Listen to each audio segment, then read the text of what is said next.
So much for Santa Claus de la Rue. For now, at least. In another life, Windsor was an established psychotherapist who did emergency interventions for the Los Angeles police. His stories here were endless. He told how he was called in to help with a man who'd been eating his arm, taking bites out of his bicep. Carl went into the cell, blood everywhere, thought for a moment, and then came up with a typical Windsor-esque approach. He asked the guy if he was hungry. The guy said yes, so Carl got him a chicken sandwich. In the moment, it did the trick. I forgot to ask if he ordered it with ketchup.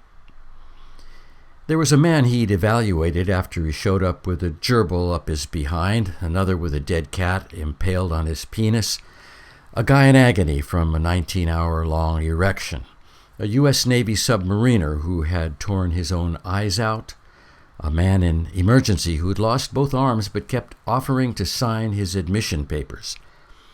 He told of a female mutilator who so regularly cut herself that she looked like a victim of the Texas chainsaw murderer, of a psychologist who had tried to kill herself so often that her wrist looked like a zipper. Carl would mix compassion with a sardonic twist and a taste for danger that harkened back to Vietnam. Sometimes he would aggressively provoke a semi-violent type on the street until he got physically threatened, just so he could get the guy into a hospital for a good meal and a shower. Once, years later, watching the TV show 48 Hours in Japan, Carl saw a story about a woman and her son, a mentally ill man who was forever hitchhiking to nowhere, chased by demonic voices he heard. Instantly, Carl knew him. He'd picked up the paranoid schizophrenic off the street in L.A. maybe 10 years before. Windsor told me about a time the guy had been chased out of town by the voices and, at their behest, made it all the way to Cape Canaveral, where, inconceivably, he sneaked past guards, donned a NASA jumpsuit, and was watching them load a satellite into the cargo bay of a space shuttle. Carl told me. When a guard finally figured out something was very wrong with the new guy with the Marine haircut and the glazed eyes, he leveled his weapon at the guy and said, "Don't move or you'll die." Eventually, they shipped him back, and he told Dr. Windsor his story, smiling all the way until he remembered the Marine's "Don't move or you'll die," and the smile fell away. In that moment, he said, the voice inside had stopped for the first time during his escapade, as the phrase "you'll die" reverberated in his brain. That patient brought back to Carl the memory of Dr. Death, described as a major prick, an L.A. psychiatrist who prescribed meds for psychotics. He did this with such abandon that most patients were overwhelmed with side effects, trembling hands and upset stomachs, nearly Parkinson's symptoms. They used to beg Carl, "Don't let Dr. Death give me the meds." The strange thing about Dr. Death, explained Carl, was that he fought with his wife about twice a week, and the woman would take her revenge by means of his color blindness. After a tiff, she'd dress him in purple checked pants and pink shirts. Patients and interns would stare as he came in, resembling more a psychotic than a therapist. But he kept overdosing patients, and when Carl complained, he'd say, "Who the fuck are you, a medical doctor?" They finally came close to blows, ending Carl's residence at that facility. Windsor told me of a repeater suicidal type back in L.A. who was threatening to jump from the third floor of a building.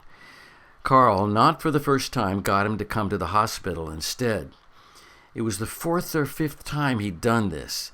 On the ride to the hospital, Carl turned to him and whispered that the next time he needed to be at least 7 floors up to guarantee death. This day, the on-duty resident at the hospital let the guy walk free because there weren't any open psych beds. The man went back to the 7th floor of the same building and jumped to his death. "Was I guilty of second-degree murder?" Santa asked me. "Or of assisted suicide?